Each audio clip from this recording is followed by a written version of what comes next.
নমস্কাৰ বন্ধুসকল, আপোনালোকলৈ লৈ আহিছোঁ এটা অতি সুন্দৰ খবৰ।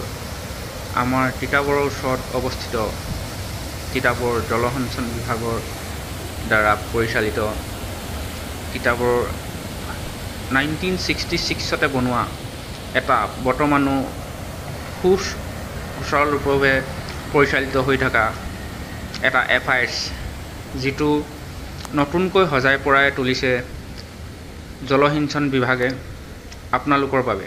আপোনালোকৰ দিনটো মধুময় কৰিবলৈ আপোনালোকে তিতাবৰ চাৰিআলিৰ পৰা মাত্ৰ 5 কিলোমিটাৰ নিলগত থকা এই ঠাইডোখৰলৈ আহি এটা দিন সুন্দৰভাৱে উপভোগ কৰিব পাৰে।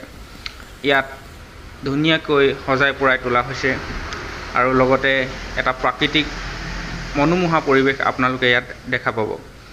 এই পৰিৱেশটো দেখি আপোনালোকৰো নিশ্চয় ভাল লাগিব যে চৰকাৰীভাৱেও ব্যৱস্থা কৰি এডোখৰ ঠাই কি ধৰণে সুন্দৰভাৱে সজাই পৰাই তুলিব হৈছে আৰু লগতে কেনেধৰণে খেতিপথাৰত পানী যোগান ধৰে জলসিঞ্চন বিভাগে, তাৰ এটা উৎকৃষ্ট নিদৰ্শন আপোনালোকে দেখা পাব।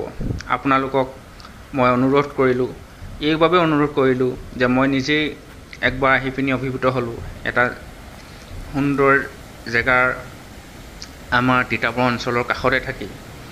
তাত আপুনি প্ৰীতিভোজ খাবলৈও যাব পাৰে বা দিনটো অতিবাহিত কৰে। কাষতে এটা মন্দিৰ আছে, ছাইডেদি ৰাস্তা আছে, দুই কাষেদি বৈ থকা এই সুন্দৰ নদীখন আপোনালোকৰ একেবাৰে নিচেই কাষতে থকা।